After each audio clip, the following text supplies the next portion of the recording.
If you want to check out different content from myself, I've just set up a second channel where I'm going to post fitness and things. The link for that will be in the description. And of course, if you want to avoid the random lottery of FIFA points, you want to go straight to the source, buy the players directly, use u7buy.com and use the code TVM at checkout.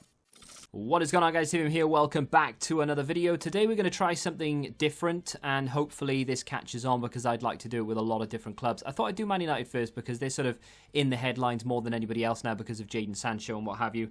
So, this is going to be FIFA 21 realistic and sensible transfers. I'm going to go through the players that Man United are linked with, players they're maybe not linked with, but I think sensible transfers for them. So Dembele is being linked because, of course, the Jadon Sancho move looks dead and buried now. He's basically training with Dortmund. He looks to be happy there. Everyone's come out and said that he's not leaving. He might still go. It happened before with Dembele, incidentally, and Dortmund said that he wasn't going to leave, and he did. He went to Barcelona. But now Man United's focus is turning slightly. Dembele has only made 5 appearances for Barcelona this season due to injury. He scored 1 goal. He's averaged 0.8 shots per 90, averages 47% successful dribbles per 90, and on average loses the ball 20.4 times per 90.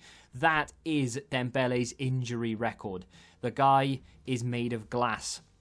There is someone out there who has a worse record than him in terms of injuries, and we'll talk about that in a second because he's also linked with Man United. But in my personal opinion, I don't think Dembele would be a very good signing because in the Premier League it's a lot more physical. He will get a lot kicked out of him.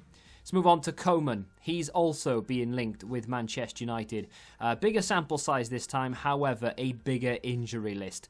He has got 24 appearances this season, 4 goals and 3 assists, averages 1.3 shots per 90. Averages a 60% successful dribble rate per 90, and he's lost possession 13.2 times. 13.2 times. What I mean by that is, of course, per 90 minutes, he averages a loss of possession every 13.2. His injury list, though, and this is dating back 4 seasons, including this season, does not read very well, especially in a physical league like the Premier League where he is going to be kicked an awful lot, and you can just watch any highlights of any, not skillful, but just fast and players who can dribble. They just get hacked down an awful lot more in the Premier League than any other league. He averages a 6.99 match rating. I would say that this would be a better signing than Dembele. However, because he's so injury prone, I'd probably leave it.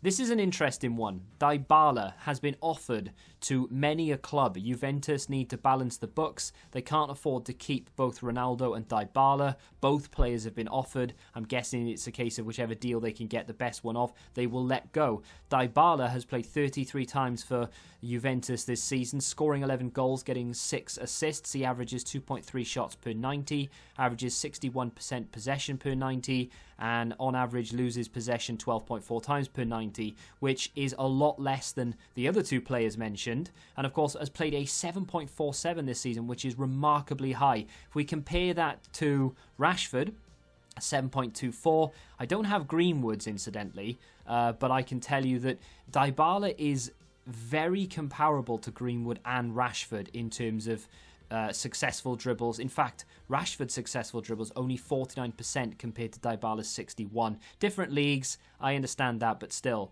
Moving on to a player that I'm sure no one will consider, Ocampos. Now, this is, I would say, maybe more of an Arsenal kind of player. However, would still fit in at Manchester United, I think. 31 appearances for Sevilla this season.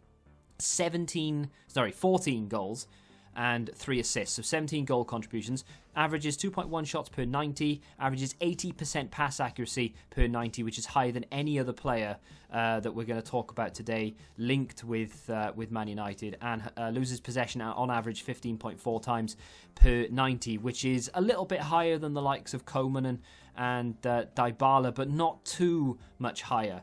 This is a player that I would imagine would command a transfer fee of around 50 million, which is in and around the amount that I think Manchester United are looking to spend, to be honest.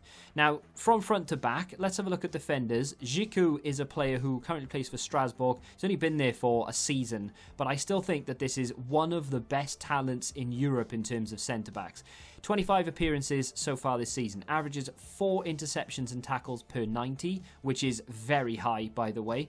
3.1 clearances per 90, and has a 91% pass accuracy per 90, which is, again, remarkably high. If we compare that to Harry Maguire, for example, 87% pass accuracy, he only averages 2.9 interceptions and tackles per game compared to the 4 of Jiku. And then, of course, his partner, currently Lindelof, who I think Manchester United are looking to replace, only averages 1.5 interceptions and tackles compared to the 4 of Jiku. And, of course, 3.5 clearances, which is a little bit higher, but only plays a 6.87 compared to Jiku's 7. This would be a fantastic defensive partner for Maguire, as I'm sure would Tarkowski. Now, this is I wouldn't say a more realistic transfer, but this is a player who I think deserves a move to a top 6 team.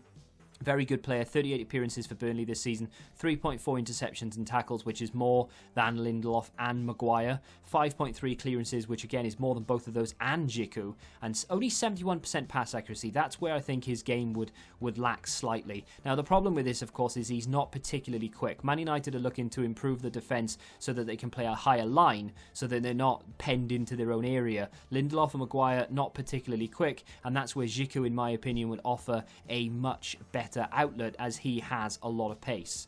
Let's move on to a fullback, and Rafaelguerrero is definitely a player that I could see at Manchester United. 29 appearances for Dortmund this season, 10 goal contributions, 89% pass accuracy, averages 2.9 interceptions and tackles per 90, and has a 28% cross accuracy per 90, which doesn't sound high at all, but believe me, that is actually pretty good, and plays an average of a 7.28. Now, the reason I bring up Rafaelguerrero is because Luke Shaw, in my opinion, isn't good enough to be Man United's main left back. They do have, of course, Brandon Williams coming through, but I don't think he's anywhere near ready to be playing at the level Manchester United require. So with that being said, I think Guerrero would be a fantastic transfer. I'm not sure how much this would cost, maybe 30 to 40 million. However, I think it would be worth it. At the moment, Alex Telles is touted to move to either Chelsea or Manchester United, both clubs interested. But if we compare the stats to Guerrero or even the current Manchester United fullbacks, he's got 31 appearances, 19 goal contributions, which is 9 more than Guerrero, 19 more than Luke Shaw, and 18 more than Brandon Williams. He has an 80% pass accuracy, which is the lowest of the 4, 2.9 interceptions and tackles, which is on par with Guerrero and much higher than Shaw and Brandon Williams, and a 27% cross accuracy per 90, which is basically on par with Guerrero, higher than Williams and Shaw, and plays a 7.44, which is higher than all of them. But I'm not sure that he's any better than Guerrero. Let's talk about Jack Grealish to end things off here then for Manchester United. This is a player that I can see joining, and the reason for that, again, is because I think if any of the people at Man United who are in charge of transfers have a look at Dembele and Coman, they'll consider the injuries, and surely that'll be enough to put them off. Jack Grealish is Premier League proven.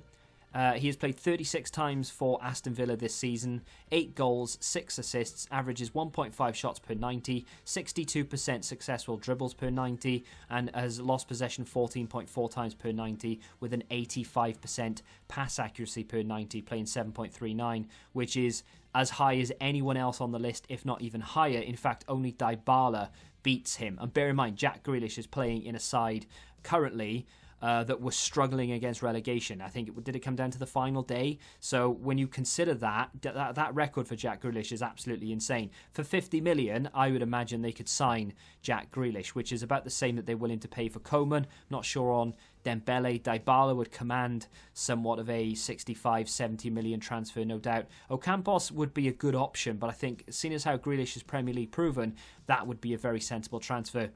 Let me know what you think of the candidates in the comment section down below. Just for the record, I am not a Manchester United fan, but I do believe that they need a new centre-back partner for Harry Maguire with a little bit more pace, so that's why I thought Jiku would be a good option.